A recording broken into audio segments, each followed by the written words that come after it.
Hey everybody, Nick here, and today I got a review for you of this very interesting little watch right here. Well, actually gigantic watch. That is the Breitling SuperOcean Heritage II Chronograph. First off though, I want to thank very much my friends over at Lewis Jewelers in Ann Arbor, Michigan. They loaned me this guy for a day or two to take a quick look at it. And they know I'm going to do the full good, great, bad, and the ugly and whatnot, but they want to see some of this stuff get out there, and so hey, why not? And so if you're looking to get one of these guys or anything else, call my buddy DK over at Lewis Jewelers, and they will they'll hook you up a little bit with some special pricing. So anyways, thank you for that. As a result though, I have not gotten a chance to wear this. This is a brand new watch, sort of off the factory floor, so to speak. And so as a result, it's not sized to my wrist. I didn't have a chance. So, consider that as you're evaluating the nature of this review. But anyways, let's go on ahead and start off by doing a size comparison real quick. And I've got this guy on this pillow here just because there's no other way for it to sit well for the camera. But anyways, we'll take it off for just a moment here as I do a size comparison. Here it is against the Omega Planet Ocean, which is actually very similar in terms of the overall coloration of the dial as well as of the ceramic. I really do believe that these are very, very similar ceramic materials here in the dial. You can also see that these two watches are very similar in terms of their overall thickness here. And so there's your size comparison there. Here, this is against another Breitling, my personal favorite Breitling, the Breitling Aerospace here. So you can see here, this is a lot bigger than the Aerospace. Here it is against a relatively inexpensive chronograph, the Casio F91W. And then actually, let's take some quick measurements here, just so we kind of know for sure. And I'm using this little nylon-based caliper here, just so nothing will get scratched up. The overall, the width of the watch overall is around 45 or 46 millimeters here. The lug-to-lug distance is freaking-enormous, is the technical term here. Lug-to-lug is coming in at like 56 or 57 millimeters. That's a slight difference there. The overall width of the face of this watch is right around, this caliper is awful, but it's plastic, so it won't scratch. Right around 34 millimeters, and then the lug width for the bracelet is coming in at, holy crap, 24 millimeters. No wonder this thing's freaking big. So anyways, this is a large watch, 100%. So keep that in mind. And so there is your measurements, and there is your size comparison. So there we go. Next thing, this is actually related to the Breitling Navitimer that I reviewed recently, also on loan from Lewis. This is a more sort of a step down in the lineup in terms of overall cost. That guy was closer to 8 or 9. This guy is closer to 6. So that's helpful here. This is the SuperOcean. I'm not sure what a SuperOcean is relative to a regular one or a mediocre ocean, but there it is. And note that there were many, many different models available. This is the SuperOcean 2 featuring the ceramic bezel, but there was also a SuperOcean 1 featuring a non-ceramic bezel with aluminum. There is a BO1 version using the BO1 movement. There were all kinds of different things going on in the SuperOcean lineup here. The B13 has date, so keep that in mind. There's also a three-hand version. I picked up the Chrono version so I could talk about the Chrono specifically. The three-hand version is very similar, except without all the extra Chrono stuff going on in the dial and with your date down here. So, anyways, there you go. And then finally, like I said, I haven't had that much chance to spend some time, but I'll give my impressions here. So let's go ahead and jump into the good, the great, the bad, and the ugly of your SuperOcean Heritage II Chrono. First off, on the good side, this has an interesting bracelet. It has a resizable shark mesh style bracelet. You look at this guy from the top, and it's like, wow, this is a Milanese shark mesh, whatever bracelet you'd like. But then you look down closer here, and you can see that actually these are individual links here. And so you can actually use this guy. You can remove those individual links with a screwdriver and resize this guy to fit your wrist however you'd like. And that's actually kind of cool, considering that most of the time the Milanese mesh sorts of bracelets are, you have like a slip-through clasp, a lot of extra. This is kind of a well-done approach. And so it looks very much shark meshy from a distance, and considering no one's looking at the bottom of the wrist, these little stripes, and they're barely visible anyways, won't be a big problem, but that's kind of interesting. It's a little different, and it's reasonably well done. We'll talk about one issue with the bracelet later on, but for the most part, very nicely done. Next thing, this is using a sapphire crystal here. You can see here it is a well-domed sapphire sapphire crystal. The overall, the contour works very well, and it is anti-reflective coated on both sides. You can see here there is a blue, you get a little bit of a blue cast to things, and if we compare that to a watch that is not anti-reflective coated, at the same angle, you can see the face washes out a great deal more than with the AR coating on there, so that's nice. Next thing, the movement in this is a very good movement. It is the Breitling B13 movement. The Breitling B13 movement. Note the scare quotes. This is actually an ETA 7750, a Valjoux 7750 movement. The thing is, that's a good movement. It is a workhorse chronograph movement that's used around the world. It's an automatic movement, so it'll wind itself automatically while it's on your wrist. It hand winds as well. It has a date wheel. It has a quick set date as well, quick set date function. So if I pull the crown out to the first position here, which is hard to do on the pillow, but I can scroll this guy upwards and change the date very easily, which is nice if it goes off your wrist and stops running. It has a chronograph built into it with 3 different registers here and a 42-hour power reserve, and this one has been COSC certified. That's right. This means, you can see right here, it is a chronometer. And what that just means is that it is certified to be accurate within the -4 to +6 range. So every day it will lose no more than 4 seconds and gain no more than 6 seconds, according to the certification. It's still not as accurate as a quartz piece, but it is absolutely going to be accurate enough for most people's everyday life. So that's good.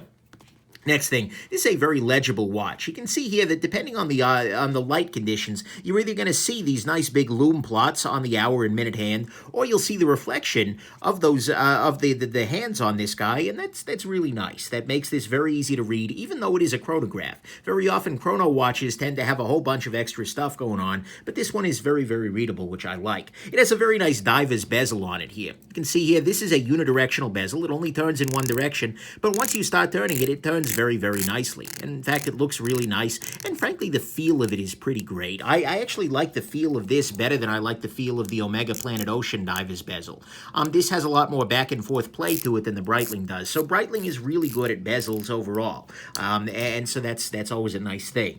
Next thing, this has 200 meters worth of water resistance. As you would hope from a watch with SuperOcean in the name, this is a very much an ocean sort of ready watch. And as a chronograph, that's actually kind of impressive. Very often chronos are not very dive friendly, but 200 meters basically means that this is absolutely good to go for pretty much anything that most normal humans will do in water. So you can swim with this guy. Chances are you could do some light diving. If you go in technical diving, you might want something better, but frankly, if you go in technical diving, you might want something better. But that's a great water resistance rating. That means that throughout the lifetime of this watch, you basically won't need to worry about water. So that's good. Next thing, this is, I already mentioned, an off-the-shelf ETA movement. They have specially modified it, but the thing is, that is actually a good thing in my estimation. There's a lot of, in the horology world, a lot of people want an in-house movement, a movement that's produced entirely by the maker, like, for instance, on this Casio here. Sorry, I couldn't resist needling. But anyways, the simple fact, though, is that having a generic movement, like an ETA movement, is actually nice because it is easier to service. You're going to be able to go to a lot of watchmakers, and they will have seen a Valjoux 7750, whereas it might be harder for them to service a column wheel, B01 chrono movement from Breitling. The parts are going to be very widely available. Even if Breitling can't help you, maybe an independent watchmaking parts store might be able to. Basically, you have a little less cachet in the high horology sense, but at the same time, there are lots of practical benefits. So I don't think you should poo-poo this guy just because it has an ETA movement in there. I think that's a very good thing for most people, practically speaking. Next thing, this is a chronograph watch. As you can see here, the chrono hand is running right now. It's that big central second hand there. But when I hit this button here, the chrono stops, and in fact, this chrono has now been running for, a fair amount of time. It's been running for about 2.5 hours, actually 2 hours, looks to be 23 minutes and about 43 seconds, with some stops and starts. But anyways, that's a nice function. And you can see here when I hit this bottom reset button, this hand, and the second hand, they're all going to jump back into place, and that way you can start timing again. Look, a chronograph is a useful complication. It's an additional layer of complexity, but it allows you to time things with a precision that most watches can't, because, even using a diver's bezel to time something is pretty imprecise. And so this allows you to time things very nicely, and they claim an accuracy down to a quarter of a second. Is a 4 hertz movement. That's not quite realistic, but at the very least, you will know through the second what timings, as you're timing things. And a chrono can actually be very useful. I was just using the chrono on this guy yesterday to time a talk. So that's a very nice thing. And so chronos are nice, and this is a good one. Having both the second hand, the 30-minute hand, and the hours hand allows you to time things up to 12 hours. So that's great. It's a nice chrono movement. Then finally, this guy also comes with a Breitling rubber strap. And actually, the Breitling rubber strap is a beautiful thing. This is the metal. It has a clasp we'll talk about later. But the Breitling rubber strap for this guy looks different. It actually looks like a rubber version of this shark mesh thing. But it comes with a clasp very similar to this guy that I have on my Aerospace, which is a full-on deployant clasp. But more importantly, it has a quick adjust in there, so I can very easily give myself more or less room on the bracelet here. So if my wrist swells a little bit, I can tighten it up. Or it's great. The Breitling rubber clasp is excellent. Frankly, it's better than the metal clasp on this guy, and it's nice to have that option. It's also less expensive, which is really, really good. About $400 less to go with this guy on rubber. So to me, that is all good. It has a rubber strap option, and Breitling rubber straps are really, really good. It is a chronograph with all the right subdials. It's an off-the-shelf movement, which will make it easier to service over the long term. It's 200 meters worth of water resistance, which means you don't have to think about water anymore. It's got a nice diver's bezel, great legibility, a good movement, sapphire crystal, and this resizable shark mesh bracelet, which I think is a really neat idea. On the great side, to me, honestly, this dial and this face are just freaking gorgeous. I mean, look at it. Seriously, it's beautiful. I'll zoom in here a little bit so you can see some of the details here. But you've got that nice applied B there for Breitling. Every one of the indices, except 12 o'clock, which is made of just lume, is also an applied index. This is a really, really, really nice little dial here. This ceramic is beautifully reflective. You get, I'll use a little bit of light here on the subject, you get a little bit of a sunbursty sort of effect off of light in the sunlight. This is a watch that's even more attractive outside in the sun, and that's great. I like this dial a lot. It is also available, by the way, in a black and white version, which is also quite striking. But personally, I find the blue really appealing, and this blue ceramic is really gorgeous. It's also anti-reflective coated, which is nice and adds a little bit of that blueness there. It has these polished indices, the applied B, like I said. The ceramic bezel's nice. And one little detail that I noticed is, take a look, the lugs actually go slightly up above the bezel, which is really cool and really helpful. And overall, the polishing on the watch is nice. This is just beautiful in terms of jewelry. This bracelet is gorgeous, absolutely 100%. This is a just beautiful freaking watch in that domain, and so to me, that's what's great, is that this is just a gorgeous watch on the wrist, and just in general, and especially once you get it out of the jewelry store and into the sun, absolutely beautiful. So that's what's great, is it's just really attractive in a lot of ways. On the bad side, first off, I am deeply confused because, well, okay, let's put it this way. What's the difference between the Miss Universe pageant and Breitling's lineup?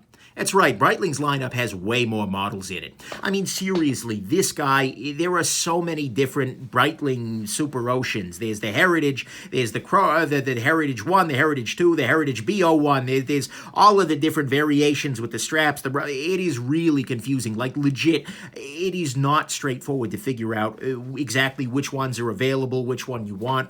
Breitling, you got to clarify these things a little bit. Next thing, like I said, this is actually a good thing for me at least, but this is using an off-the-shelf ETA movement. The problem that I have with it, and the reason I'm mentioning it in the bad here, is that they claim it is modified by Breitling, and it probably is at some level or another. But the thing is, I don't kind of love the deception there. This is a Valjoux 7750 movement. Why do they call it the Breitling B13? That just... A, it's frustrating because it makes it harder for people to figure out what movements are in watches, and B, it highlights that the Emperor is very often naked as you get into luxury watches. This same movement can be found in many watches, not just from Breitling, and at many different prices. In fact, I'm probably going to check out a watch from Tag with the same movement that comes in around half the price. That's a big discrepancy, and so I don't like the fact that Breitling is trying to sell a relatively generic movement, which is a really good movement, by the way. It's not like they're trying to hide something here by giving it their own fancy name. That's just unclear and it's just ugly. So don't do that, Breitling. But they're going to do it anyways because they're Breitling. One thing to note, though, is that although it is a very good movement, there are a couple of little steps down here from the B01 movement in the Breitling Navitimer that I previously reviewed. This guy has a power reserve of 42 hours, meaning if you take this guy off your wrist and set it down on the table, it'll keep running for 42 hours, because this is a mechanical watch that depends on the movement of your wrist to keep itself wound.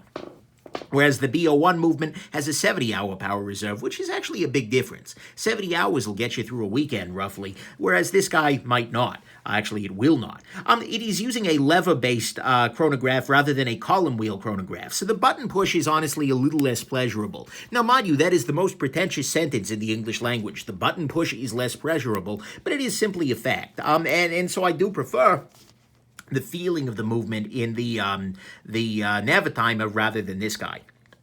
And you can actually end up getting this watch with the B01 movement that's in the Navitimer, but you're going to pay about $2,000 more. And, so I don't know that that's worth it.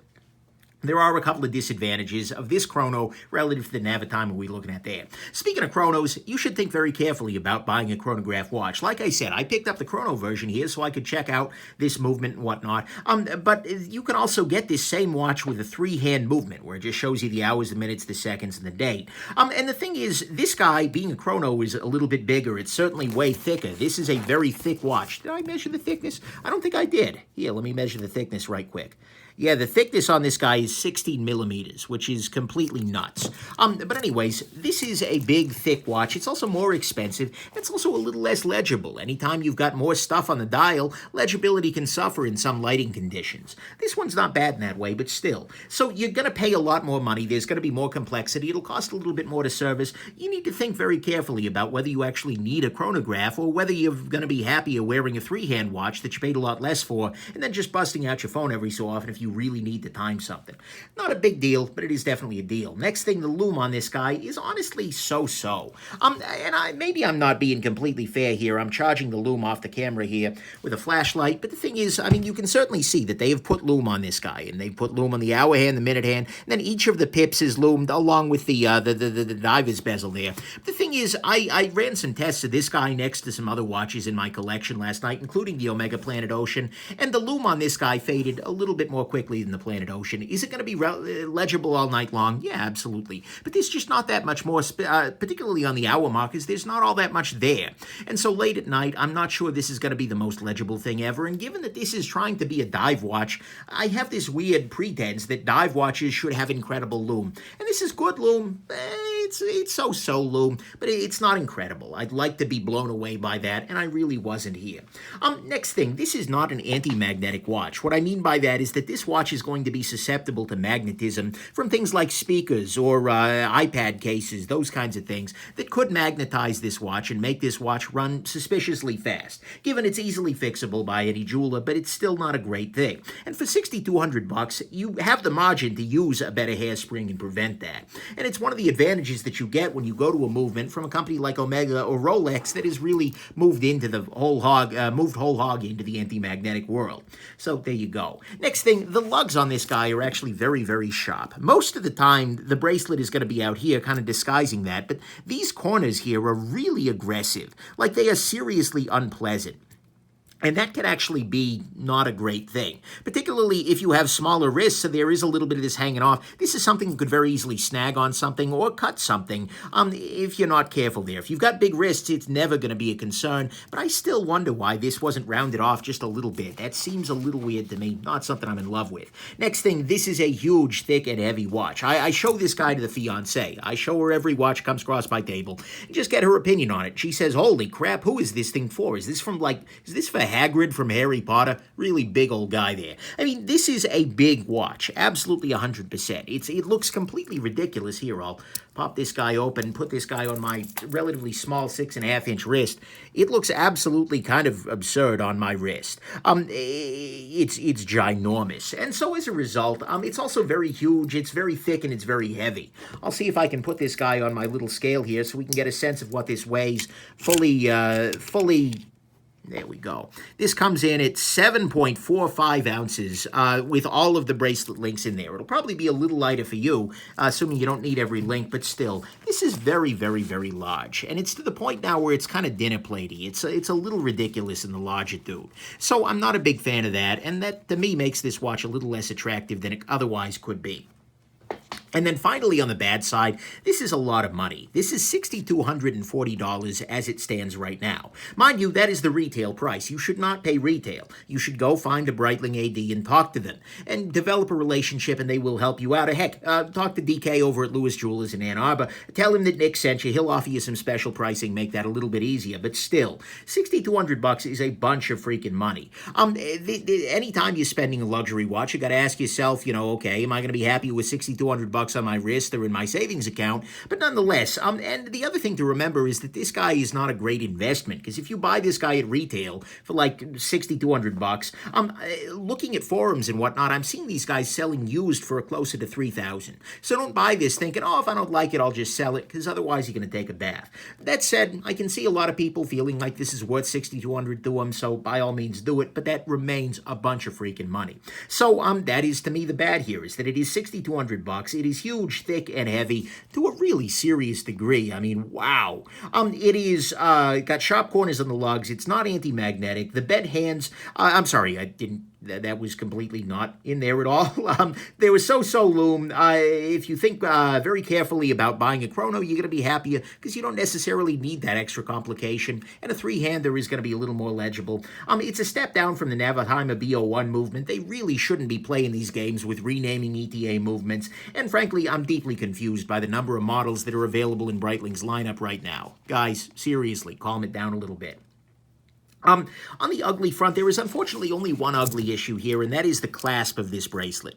This is a standard sheet metal clasp. You can see here they've just taken a piece of metal and they have bent it, and then they've given it a very attractive little plating here. They've given it some polish. It's a little reflective. But the thing is, this is really, really ugly in a bunch of ways. Not only is it, honestly, just feeling lazy, given the fact that you really have to pull up on this.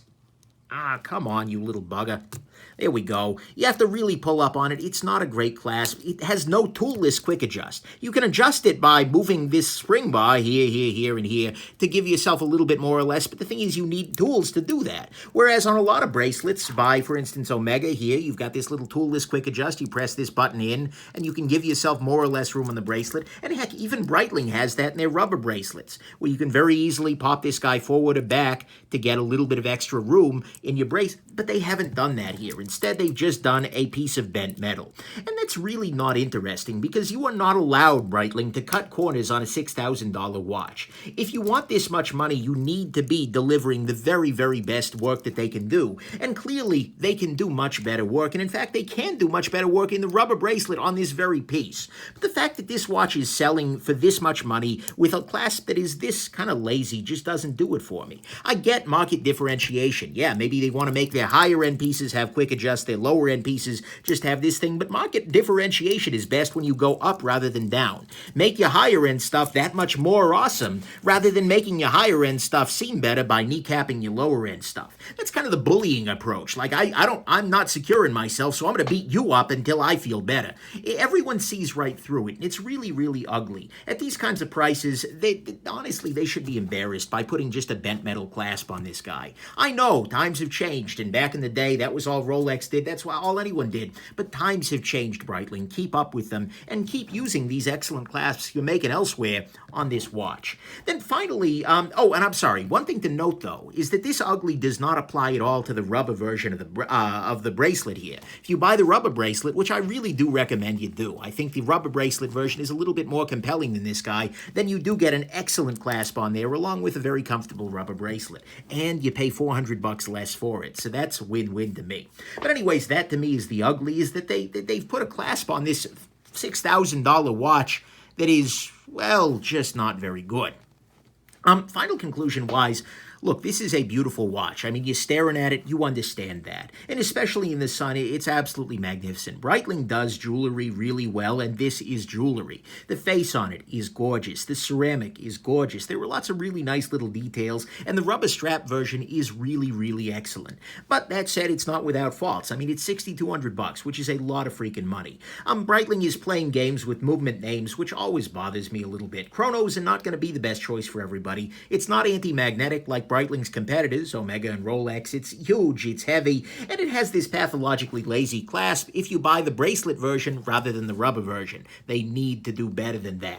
But nonetheless, those things combined make this guy a watch that I don't think I would consider for my own personal collection. It's fine, it's beautiful, but it's gigantic. It doesn't work well for me, and so I don't have any feeling of, oh my god, I have to have this, in the same way that I did with like the Navitimer there. But there are some other really nice options out there. For instance, you can get this same movement in watches from companies like TAG or Oris or Sin, where you can pay a lot less cash for the same movement, but you won't get the guaranteed accuracy, and it won't be as well finished. Absolutely.